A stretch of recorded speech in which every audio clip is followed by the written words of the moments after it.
Welcome to the History of English podcast, a podcast about the history of the English language. This is episode 165, Glamorous Grammar. In this episode, we're going to look at the first attempt to describe the grammar of English in 1586. It may seem surprising that an English grammar had not been composed prior to this point, but that's because the term grammar wasn't typically applied to languages like English. Grammar was synonymous with Latin, and for the most part, the only grammar to speak of was Latin grammar. So when the concept was applied to English, it was done by applying that Latin framework to English. And we're still living with the consequences to this day.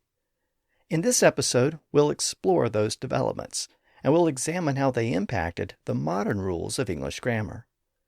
But before we begin, let me remind you that the website for the podcast is historyofenglishpodcast.com, and you can sign up to support the podcast and get bonus episodes at patreon.com/historyofenglish.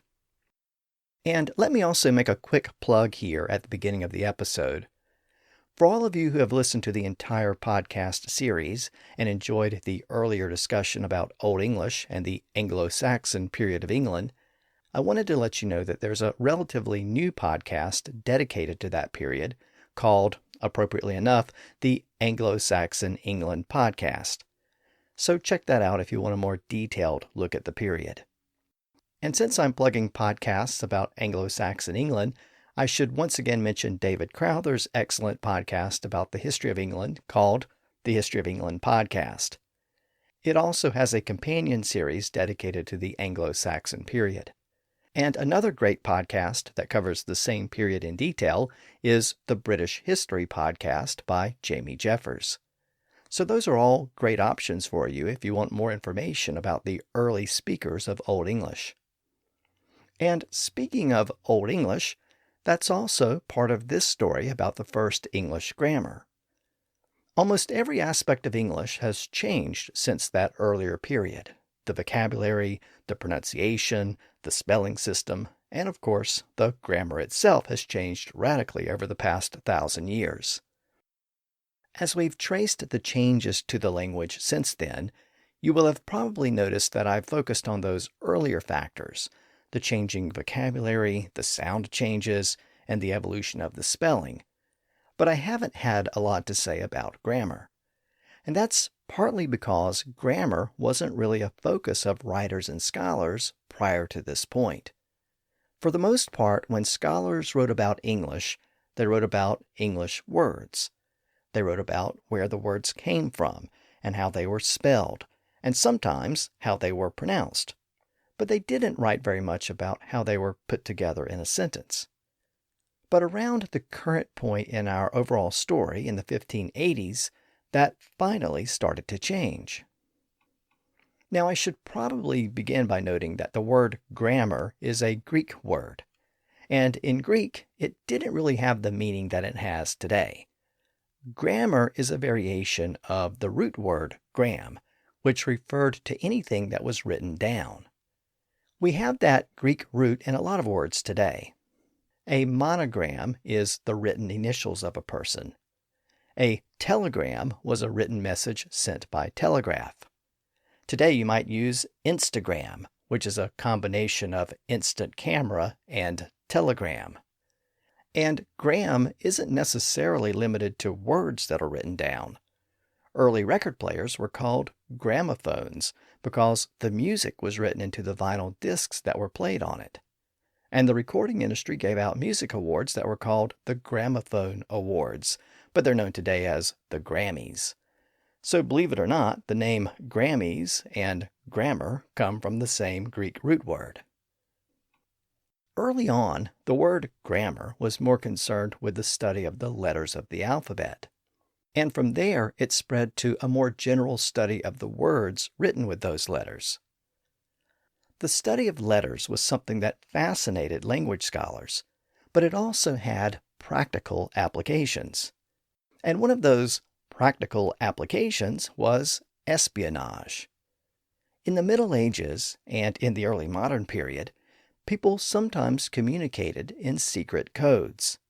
That was especially true in the case of international espionage, as rulers and diplomats tried to uncover the intentions of their rivals, and sometimes the intentions of their allies.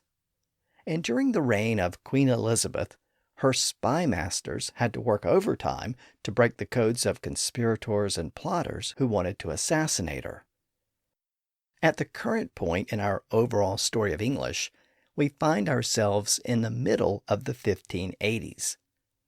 By this point, England and Spain were on the verge of war, and England had just made its first effort to establish a settlement in the New World. The year was 1586, and in July, some disturbing news reached the Queen's closest advisors and officials. Another plot was underway to assassinate Elizabeth, and it had the backing of the Spanish king, Philip. The person charged with uncovering those plots was Francis Walsingham, Elizabeth's Secretary of State and primary spy master. He had already uncovered several other plots, and he strongly suspected the involvement of Elizabeth's cousin, Mary, Queen of Scots. Mary had been under house arrest in England for nearly 20 years, and she was generally seen as the Catholic alternative to Elizabeth. Most of the plots against Elizabeth assumed that Mary would take the throne as soon as Elizabeth was dead or deposed, and Walsingham knew that Mary was willing to go along with those plots. Walsingham used a double agent to reveal the latest plot. The agent was a brewer who had agreed to smuggle letters to and from Mary in the bottom of beer barrels. Of course, the brewer turned the letters over to Walsingham and his agents before they were forwarded on to the recipients. And in July of 1586, a rich young Catholic man named Anthony Babington sent a letter to Mary via one of those beer barrels. Walsingham's men intercepted the letter to see what he had written, but it was written in a secret code. Rather than the normal letters of the alphabet, it was written with various numbers and symbols. He was obviously hiding his message in case it was discovered. Now, that posed a problem for Elizabeth's spy masters, so they made a copy of the letter and let the original pass on to Mary to avoid any suspicion that the authorities knew what was going on. Mary received the letter, and a few days later she sent a reply to Babington. Once again, the letter was intercepted by Elizabeth's spy masters, and it was also written in code. The fact that Mary's letter was written in code indicated that its contents were probably incriminating. So once again, they made a copy of the letter and let the original go on to Babington. Walsingham's men suspected that the letters concerned another assassination plot, but they needed to unlock the secret code to reveal the terms of the plot and to prove Mary's involvement. But how would they do that? Well, the messages employed a complicated code, but it was obvious that the code relied in part on simple letter substitution. The spellings replaced each letter of the alphabet with a symbol. So the codebreakers had to figure out which symbols represented which letters. And they knew that the letter E was the most commonly used letter in the English alphabet. And that proved to be the key to unlocking the code. Now, I've talked about the prominence of the letter E in earlier episodes. Not only did it represent the vowel sound in many words, but English had also inherited a lot of E's at or near the end of words thanks to the Old English inflectional system that had eroded over time. As we know, much of the grammar of Old English was dictated by specific word endings or suffixes. Those inflectional endings varied depending on how the word was used in the sentence. For example, in the case of nouns, the ending varied depending on whether the noun was singular or plural, masculine or feminine, and whether it was being used as the subject or the object of the sentence. Most of the grammatical information was conveyed by those inflectional endings, and those endings had different vowel and consonant sounds. But over the course of the Middle English period, most of those distinct endings had disappeared, or had been eroded down to a generic sound at the end of words. So land was sometimes pronounced as landa, and sun was sometimes pronounced suna. That A sound at the end was usually spelled with an E. During the 1400s and 1500s, that sound at the end of many words had started to disappear, but the E spelling often remained. During the 1500s, the use of those final E's varied. Printers would put them in and take them out as needed to justify the margins in a line of text. We've also seen how scribes and printers started to use those silent E's at the end of words to indicate a long vowel sound, like we do today to distinguish hat from hate and hop from hope. But there were also other situations where an E was often inserted near the end of a word. There were still a few lingering inflections in the language that used that letter E, and many of them still exist today. For example, when an adjective was used to make comparisons, it acquired an ER or EST ending, like when big became bigger and biggest. And if we think about the word spy, let's consider how it also varies depending on how it's used. It doesn't have an E, but when it's used as a verb, it sometimes does. I spy without an E, but he spies with an E, S-P-I-E-S. That third-person suffix adds an E.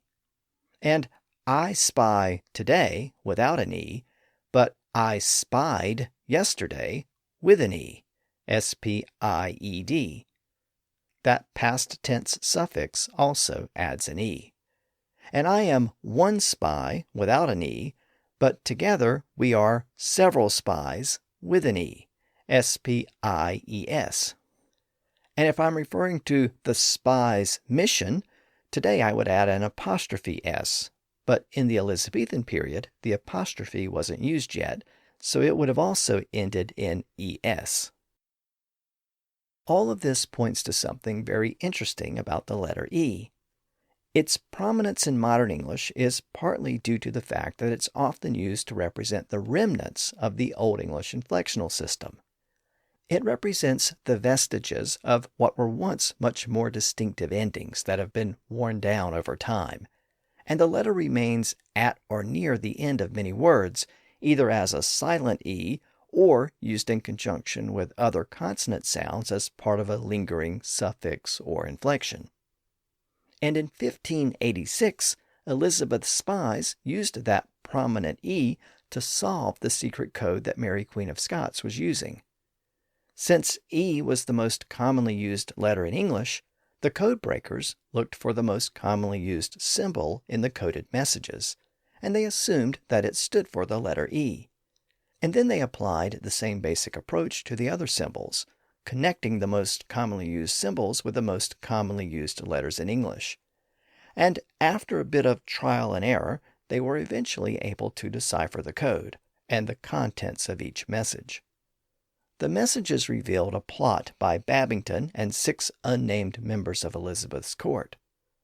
The plotters were going to assassinate Elizabeth and free Mary from her confinement, and Philip of Spain was going to provide support for the new regime. Mary's letter read in part, quote, "When all is ready, the 6 gentlemen will be set to work, and when it is accomplished, I may be in some way got away from here. Then we will await foreign assistance." End quote.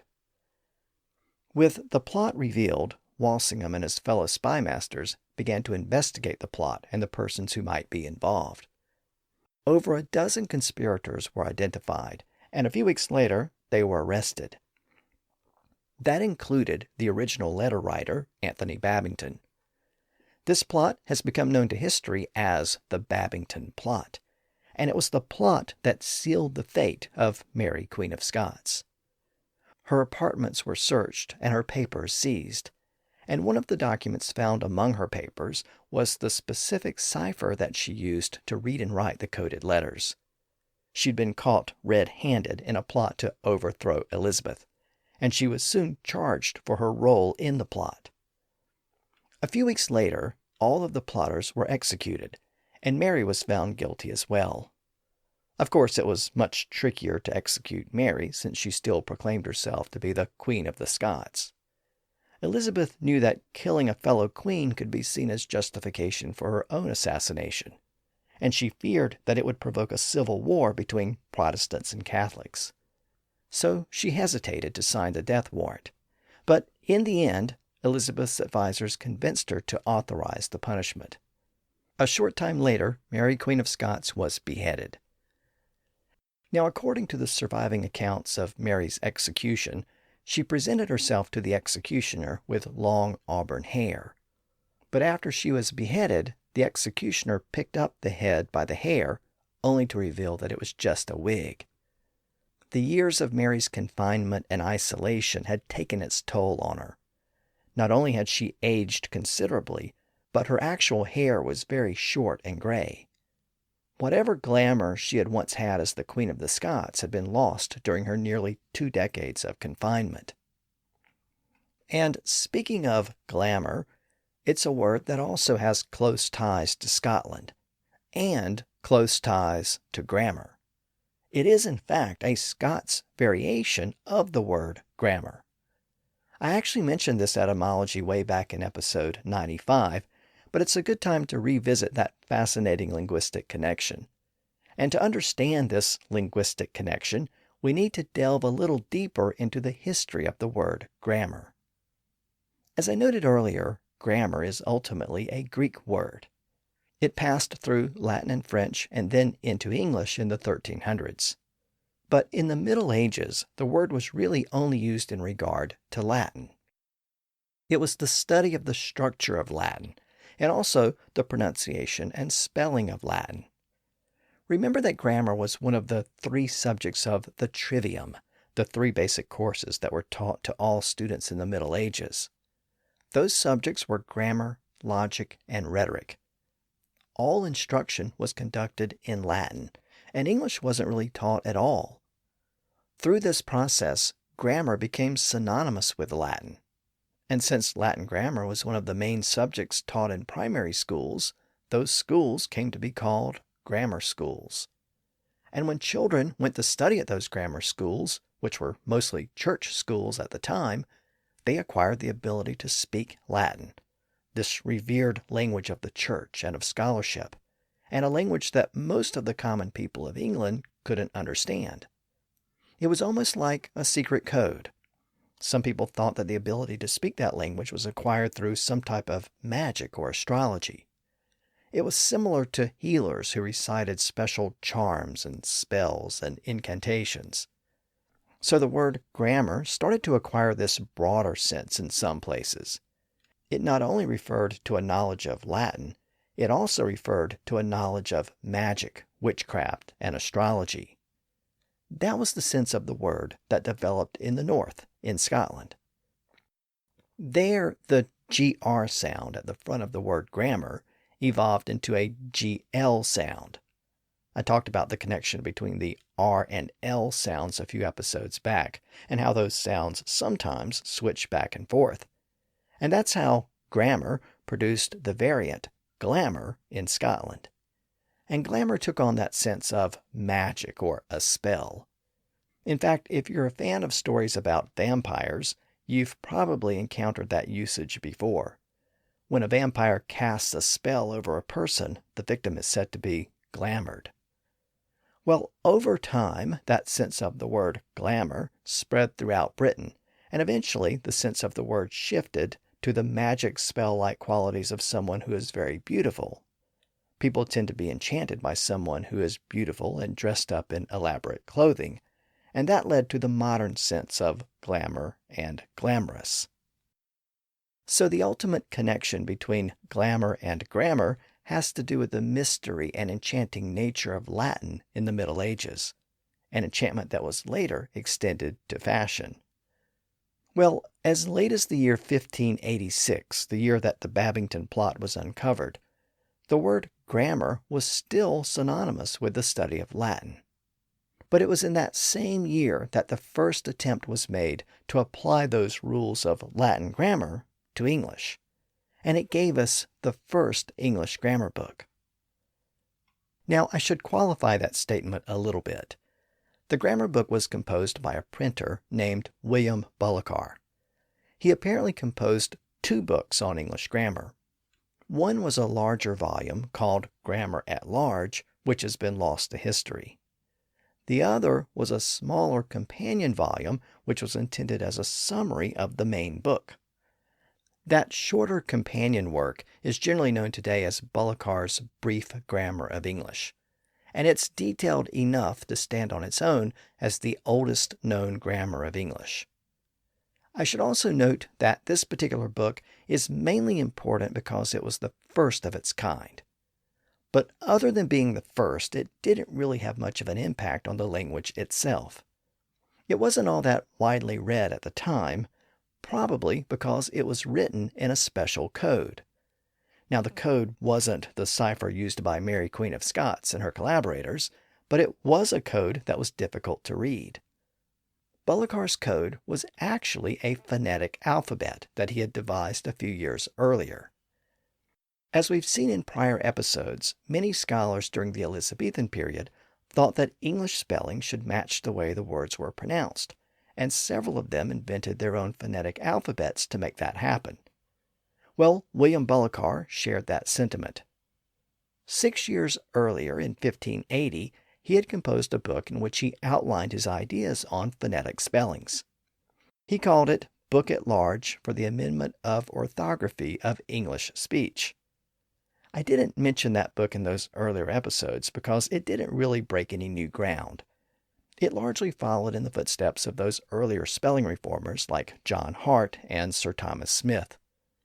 Bullokar actually mentioned that he had read the works of Hart and Smith, and he suggested that their phonetic alphabets had not caught on because they were too much of a departure from the traditional alphabet.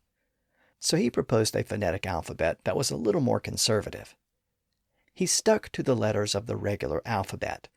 So unlike Hart, he didn't use Greek letters like theta, and he didn't reintroduce Old English letters like eth and thorn.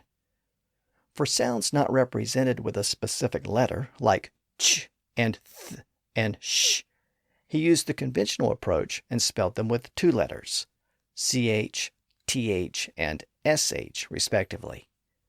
Also, unlike Hart, Bullokar treated U and W as distinct letters, and he did the same with Y and I as well. So all in all, his system looked a bit more like regular English writing.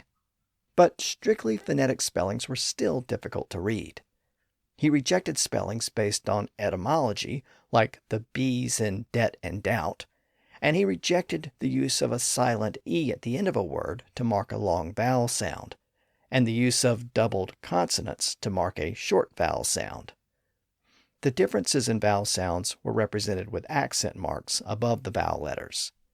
He also used accent marks to distinguish the soft and hard sounds of letter G, as well as the 2 sounds of letter C. So even though his spelling system wasn't as radical as those that came before, it was still a significant departure from the spelling system that most people were accustomed to, and it was probably difficult for most people to read it. But despite the problems, he stuck with it, and he chose to use that same phonetic alphabet in all of his subsequent works.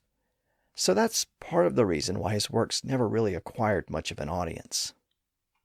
But Bullokar did have some interesting things to say about spelling in the 1500s. For example, in his description of the English letters, he mentioned that the last letter of the alphabet had 2 different names. He said that some people called it Z and some people called it Z. Of course, he was noting a difference that has come to distinguish American English from other forms of English. Americans call the letter Z, and most other English speakers call it Z. Z is a shortened version of the Greek name Zeta. Well, Bullokar confirmed that both pronunciations were common in England in the late 1500s, and his book on spelling was one of the first references we have to that Z pronunciation. In fact, he even recommended that the letter be called Z to make the pronunciation consistent with most of the other consonant letters, which also ended with the E sound, like B, C, D, G, P, and T. Of course, American English eventually settled on that pronunciation, while British English stuck with Z, and from there, Z spread to most of the other colonial dialects of English. But Bullokar shows us that both names once existed side by side. Bullokar's book on spellings also indicated something very interesting about English grammar. As I noted earlier, many of those Old English inflectional endings had disappeared by the Elizabethan period, but a few still survived, like the s or es suffix at the end of plural nouns and at the end of verbs in third-person singular. Those suffixes had once been pronounced as distinct syllables. So leaves would have been leavis, and sings would have been singes.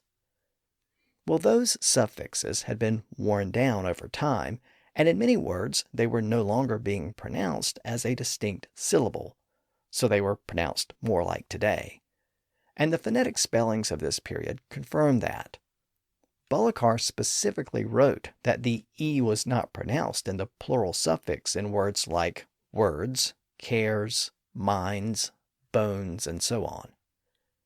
John Hart's phonetic spellings had indicated the same thing, since he often spelled those types of words with a simple S and no E in the suffix. A couple of episodes back, I talked about Richard Mulcaster, who rejected phonetic spellings and gave us some of the spelling conventions we use today. Well, he also made a similar comment in his book on spelling. He wrote that words that end in silent E are made plural by adding an S, quote, without increase of syllabes, which meant syllables. He gave examples like times, wives, and pipes, which were all pronounced like today as single-syllable words. Of course, there are exceptions where the S ending is still pronounced as a separate syllable, specifically where the word ends in certain sibilant sounds like S or Z or Sh. That gives us words like buses, houses, and wishes. We have to keep that extra syllable in those types of words to distinguish the S suffix from the sibilant sounds at the end of those words. Otherwise, the sibilants would bleed together and the plural suffix would be lost. But the important thing to take from all of this is that the modern pronunciation of the S suffix was largely in place during the Elizabethan period. And those spellings confirm that the few lingering Old English inflections were still being worn down, from a distinct syllable to a mere sibilant sound. 5 years later, Bullokar produced his next major work, which was a collection of Aesop's fables. And again, he composed it using the phonetic spelling system he had created. And once again, it didn't sell all that many copies. But the following year was 1586, the year of the Babington Plot, which led to the execution of Mary Queen of Scots. And in that year, Bullokar published his grammar book. And again, it was composed and published with those same phonetic spellings, which probably limited its potential audience. We can view this first English grammar book as part of a larger movement that was taking place throughout Europe at the time. From the Mediterranean to the North Sea, scholars were trying to standardize the languages that were spoken across the continent. In fact, just 4 years earlier, in 1582, an academy was established in Italy to standardize the Italian language. 3 decades later, French scholars did the same thing for French, creating the Académie Française in 1612. That academy still regulates the French language to this day. A century later, in the 1700s, there were proposals to establish a similar academy for English, but the idea never really caught on. So we have to view this first grammar book in that context. It was part of a burgeoning movement that was trying to standardize languages throughout Western Europe. But why had it taken this long to produce a grammar book about English? I mean, we're almost in the period of Shakespeare, and no one had ever tried to analyze the way English sentences were put together. So why was there such a delay? Well, the answer lies in the concept of grammar and the erosion of all of those Old English inflectional endings. It's important to understand that English is somewhat unique in the extent to which it has lost so many of its inflectional endings. most other European languages have a lot more of those endings than English does. And if you've ever tried to learn Spanish or French or German, you will have encountered all of those endings. And Latin and ancient Greek work the same way.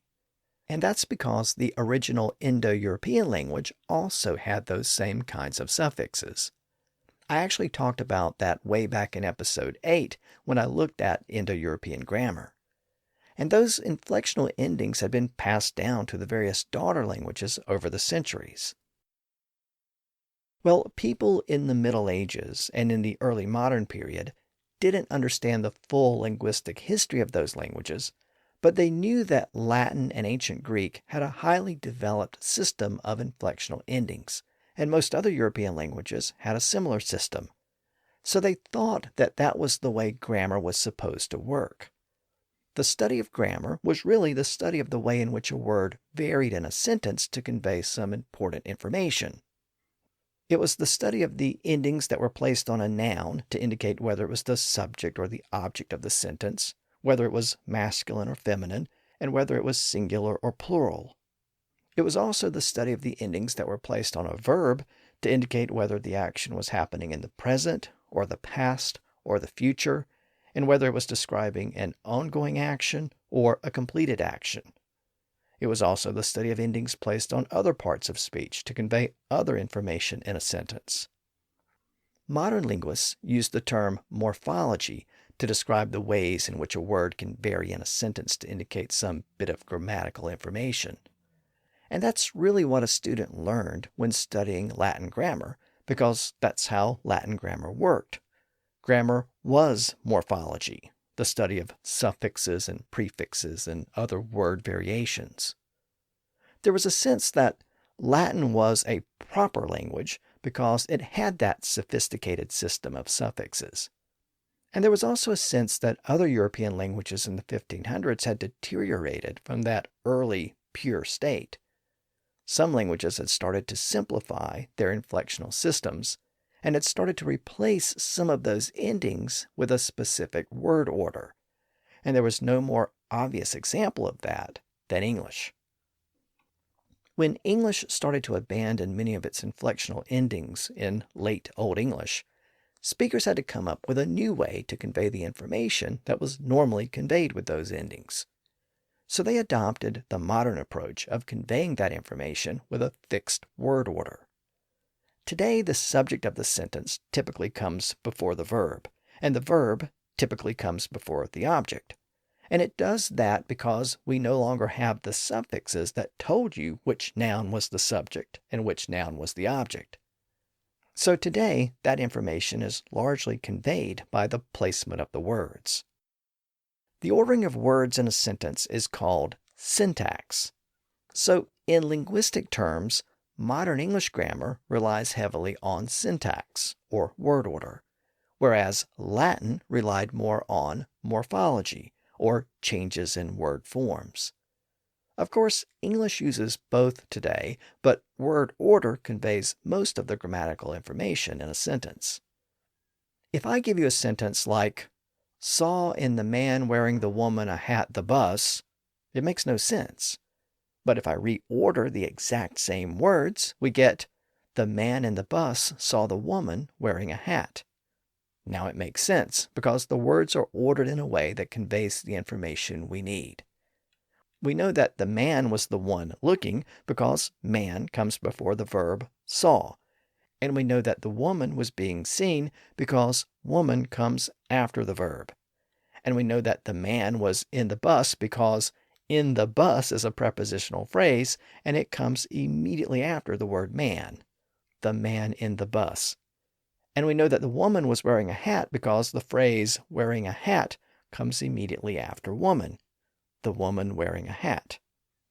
But if I were to switch man and woman around, the sentence would still make sense, but now it's the woman who was in the bus, and she saw the man wearing a hat. Again, the words themselves don't change at all. We let the word order do the work. But in Latin and Old English, we wouldn't necessarily need to put those words in any specific order, because those key words would have had suffixes that conveyed that information. That's the basic difference between syntax and morphology. And even though I'm simplifying things, that's the basic difference between modern English grammar and Latin grammar. Well, since Latin grammar focused on those suffixes and inflections, it was thought that that was the way grammar was supposed to work. And since English had lost most of its inflections and replaced them with word order, it was thought that English had become corrupted and tainted. It no longer had a proper grammar. It didn't work the way it was supposed to work. Of course, that was a Latin-centric worldview, but it explains why no one had really bothered to apply the concepts of Latin grammar to English. Why waste your time trying to analyze and describe something that was broken? Well, in 1586, William Bullokar gave it a shot. And as we might expect, his first attempt at an English grammar was really a Latin grammar imposed on English. He simply took those Latin concepts, the parts of speech, the terminology, and the overall approach, and he applied it to English. And in doing so, he established the model that most later grammarians followed well into the 20th century. Time and again, grammarians tried to fit the English square peg into the Latin round hole, even though the languages were fundamentally different in many ways. But it was all based on that notion that English had become corrupted, and it needed to be purified by bringing it in line with Latin. For much of the 1500s, students in England had learned Latin grammar by using a textbook composed by William Lilly. I mentioned him a couple of episodes back. He was the grandfather of the poet John Lilly. Well, William Lilly's Latin grammar book had been authorized by Henry VIII, and it was known to just about every student in England. So Bullokar basically took Lilly's textbook and he applied the same concepts to English. And as we'll see, it was an approach that came with limitations. If you're going to describe English in terms of inflectional endings, you're eventually going to run into problems. Now you may be wondering why Bullokar didn't just start from scratch, why he didn't just try to describe English based on its own terms without regard to Latin. Well, that's a very modern view. Today, most linguists try to describe the way languages work in an objective and non-judgmental way, but that approach is largely a product of the 20th century. Before that, the focus was more about identifying perceived problems and correcting them. And in terms of grammar, that meant viewing English through the lens of Latin and purifying some of its corrupt elements. Now, right out of the gate, Bullokar ran into a problem. Pretty much every grammar book begins by identifying the various parts of speech. But not everyone agrees on that. And it's even more of a problem if you're trying to apply Latin parts of speech to English. Now, this raises an issue that has perplexed grammarians for centuries, and it continues to be a source of some debate among modern scholars.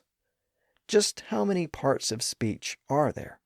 And how do you categorize them? Well, that depends on who you ask. It's possible to break down sentences and analyze the component parts in various ways. So, depending on the grammarian and the language being analyzed, the total number of categories can vary a bit. The ancient Greeks were the first people in the Western world to write about parts of speech. They settled on 8 parts of speech for ancient Greek. Then, when Roman writers looked at Latin, they also came up with 8 parts of speech. But they weren't the same 8 parts of speech that the Greeks had used. For example, one of the Greek parts of speech was articles, words like a and an and the in English. Well, classical Latin didn't have articles, so the Roman writers replaced that category with interjections, which are spontaneous statements like wow and ouch and oops in English. So Latin just substituted interjections for articles. And that had also been the approach used by William Lilly in his textbook on Latin grammar used in schools throughout England. Remember, that was the textbook that William Bullokar had used as the model for his English grammar. So Bullokar used the same approach. He identified 8 parts of speech: nouns, pronouns, verbs, adverbs, prepositions, conjunctions, interjections, and participles. So let's look a little closer at each of those. Nouns, pronouns, and verbs are pretty straightforward. Most everyone agrees on what those are and that they are basic parts of speech. Every basic sentence involves someone or something doing something. So the someone or something is the noun or pronoun, and what they are doing is the verb. But what about all of the other words in a sentence? How do you classify them? Well, that's where things start to get a bit complicated. Over the centuries, some English grammarians have argued that there really shouldn't be any other categories. In the late 1700s, an English grammarian named John Horne Tooke argued that nouns and verbs are the only fundamental parts of speech in English, and everything else just modifies or substitutes for those two things. A similar idea was expressed in the 1800s by another English writer named William Stevens Balch. He said that English grammar consists of things and actions, so nouns and verbs, and everything else is just a subclass of those two things. But most grammarians recognize that words other than nouns and verbs are distinct parts of speech, though again they don't always agree how to categorize them. William Bullokar followed the traditional Latin approach. After recognizing nouns and pronouns and verbs, he recognized adverbs, which are words that describe or modify verbs and sometimes other parts of speech. In subsequent centuries, English grammarians would continue to debate the nature of adverbs. Some English scholars didn't include adverbs as a separate part of speech in the 1700s and 1800s, and even Noah Webster, founder of Webster's Dictionary, argued that adverbs should not exist as a separate part of speech in English. But today, they are almost always included as a distinct part of speech in English. Bullokar then recognized conjunctions, which are terms that link words and phrases together, like and but. Again, later English grammarians sometimes omitted that category. Bullokar also recognized interjections like wow and ouch, since traditional Latin grammar also recognized that part of speech. But again, later English grammarians sometimes omitted that category. Bullokar continued to follow the Latin model by also recognizing prepositions as a distinct part of speech. Prepositions show the relationship between two or more nouns, like in, to, beside, under, over, and so on. Most English grammarians through the centuries have continued to recognize prepositions as a separate part of speech. The final category that Bullokar took from Latin was participles. And participles are a good example of how these parts of speech sometimes blend together and are not as distinct as we might think they are. A participle is a verb that's used as an adjective, like the verb dancing. We use it as a verb when we say, she is dancing, but we can also use it to describe a noun, like a dancing bear. When we use it that way, it's called a participle. Now, Latin had specific participle forms that we don't have in English, and again, participles were treated as a specific category in Latin, so Bullokar maintained that category for English. Now, in later centuries, some English grammarians omitted participles as a separate category. Given their nature, they can also be treated as a subclass of verbs or adjectives. So that was the 8 basic parts of speech recognized by William Bullokar in his first English grammar book. But if you're really into grammar, you might have noticed that some parts of speech were left out. For example, he didn't include articles like a, an, and the as a separate category. They play an important role in English, but remember that classical Latin didn't have articles. So, since Latin omitted them, Bullokar did as well. Again, most modern English grammar books include them.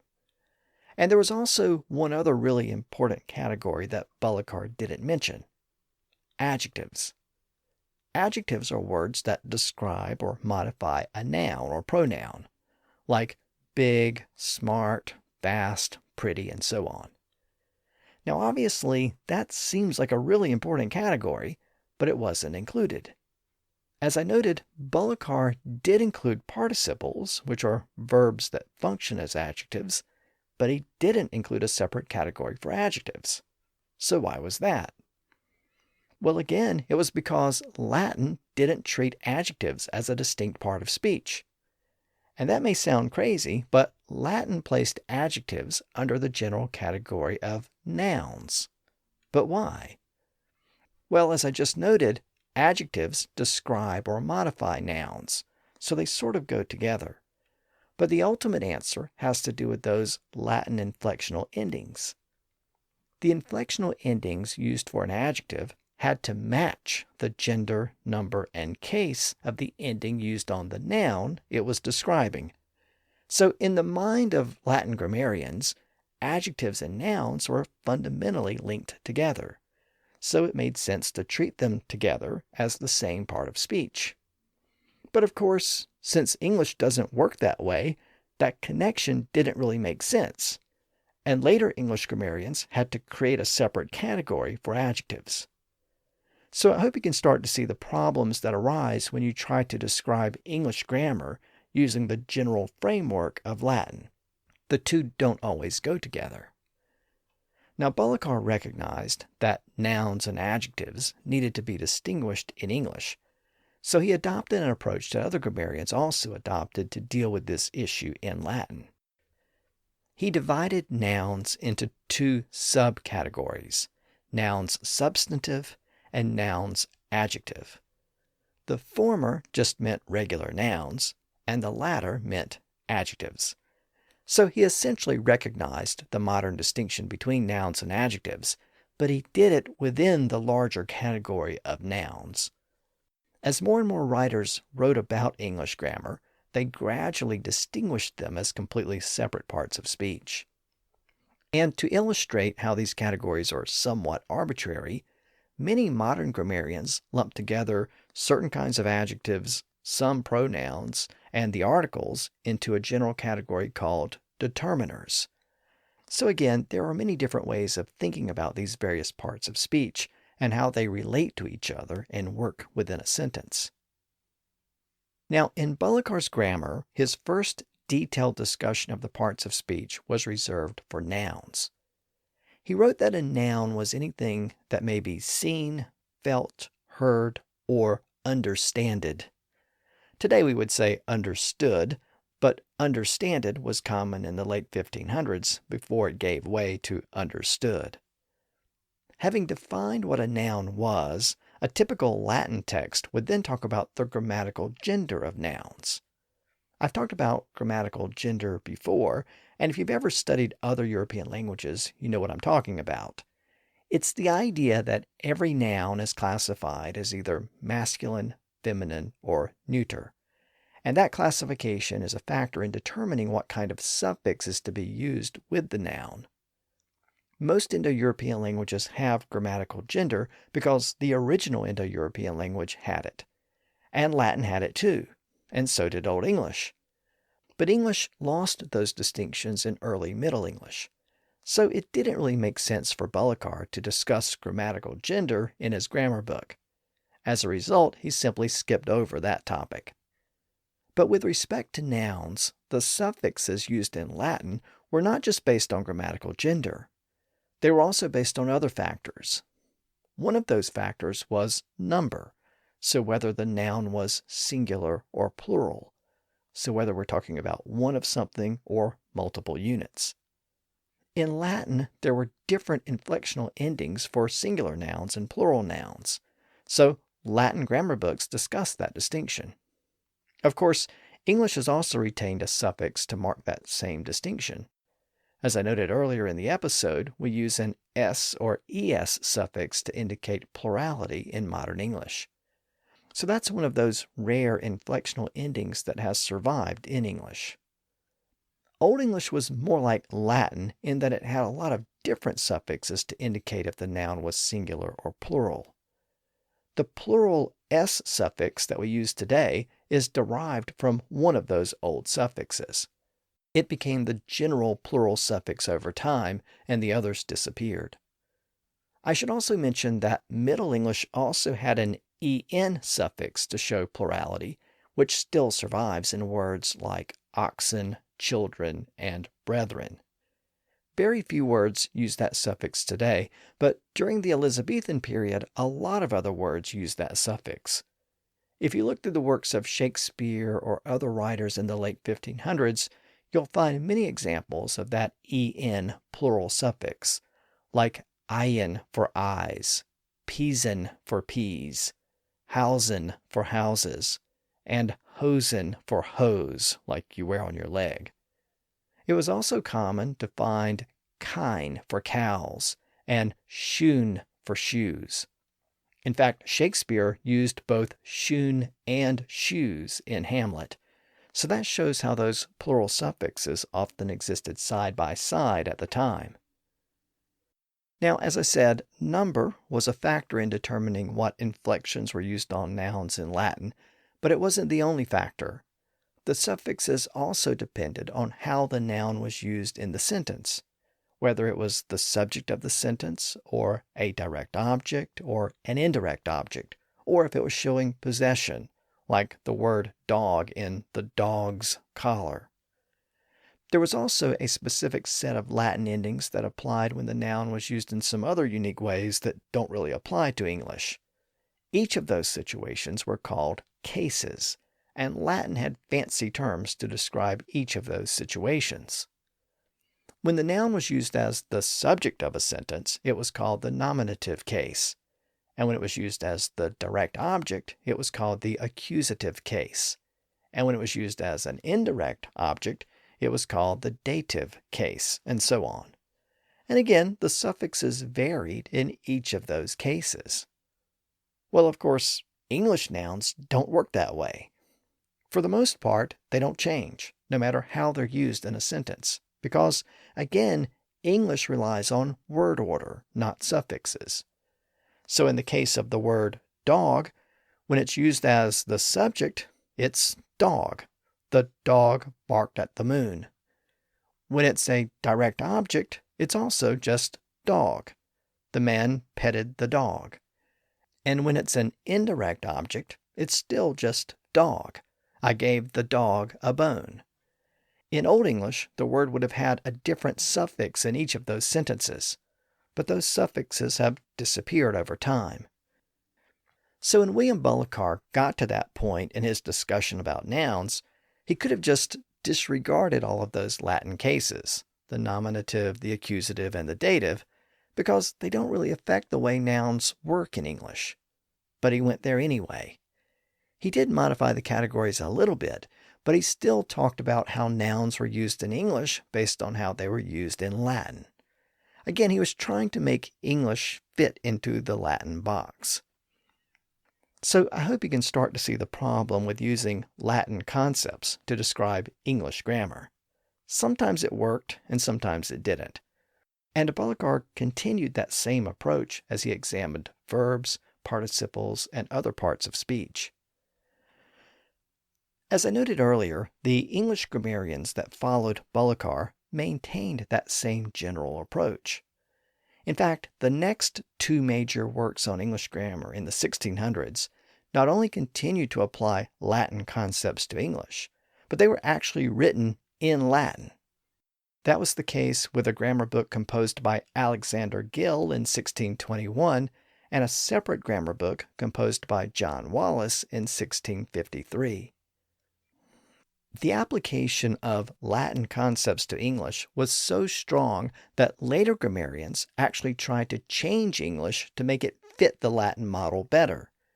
That's how we got a lot of the frustrating rules that still plague us to this day.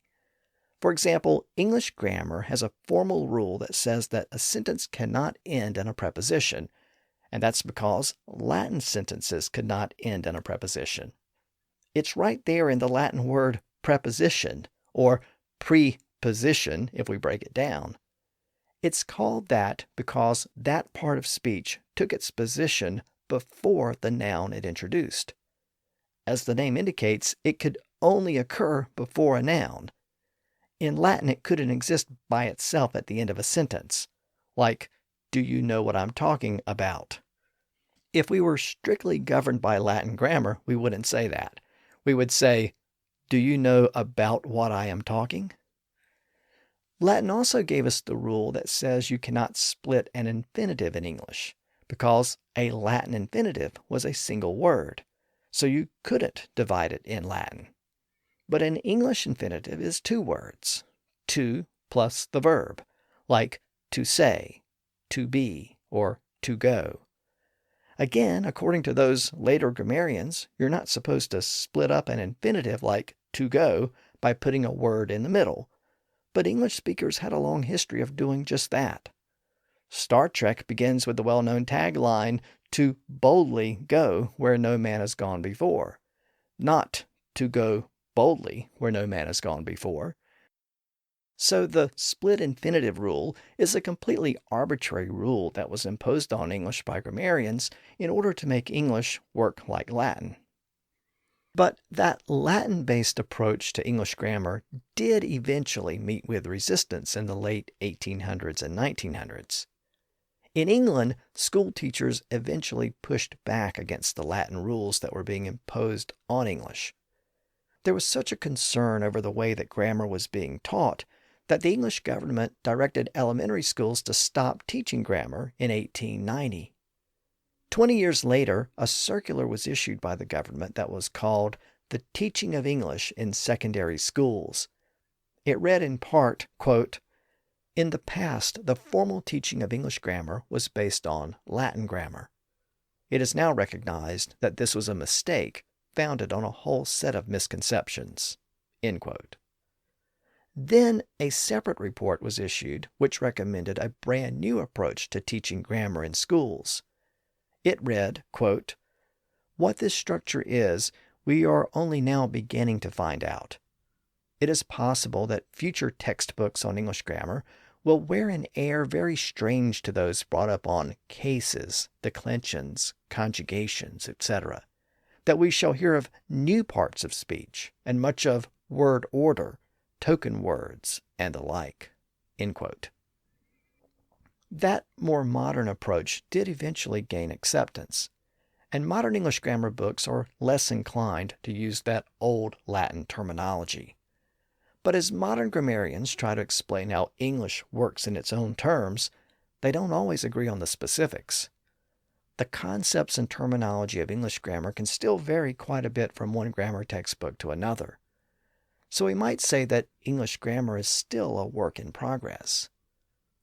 As we move forward with the story of English, we're going to focus more on these grammatical developments.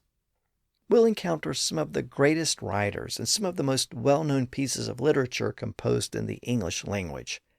And as we go through some of these works, we're going to pay particular attention to the way the writers used their words. That will include not only their word choices, but also the way they put their words together. So we'll see how the grammar of the Elizabethan period was different from today, and how speakers of that period used their words differently. For example, speakers of that period would not have contracted "it is" into "it's" like we do today. Instead of dropping the I in is, they would have dropped the I in it. So they would have said "'tis" instead of "it's." "'Tis the season to be jolly," not "it's the season to be jolly." Of course, we have a different word, "it's," which we use to show possession, as in "the tree lost its leaves." But early Elizabethan writers didn't have that word yet. They had "it," but not "its." The possessive form of "it" was actually "his." So they would have said, "the tree lost his leaves." The word "its" didn't appear until around the year 1600.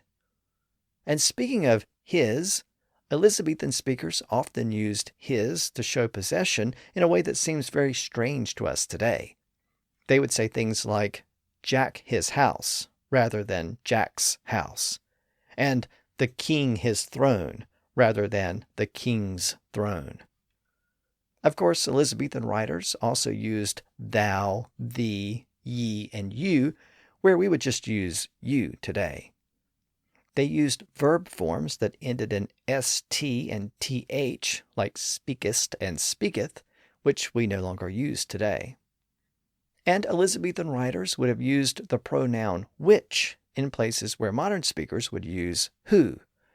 So, for example, the Lord's Prayer reads, "Our Father which art in heaven," whereas today we would probably say, "Our Father who is in heaven." Again, these differences reflect changes in grammar over the past few centuries. And we'll explore those types of changes as we go through the Shakespearean period and the period that followed. In fact, by exploring the differences between Elizabethan grammar and modern grammar, it may help us to better understand the works of Shakespeare, because much of the challenge of his language is in the way he put words together. So this is really an important part of the story as we move forward. But before we get to Shakespeare, we have one more important development to explore. And that was England's war with Spain and the arrival of the Spanish Armada in the late 1580s. So next time, we'll explore that important historical event, and we'll see how it impacted the history of English. Until then, thanks for listening to the History of English podcast.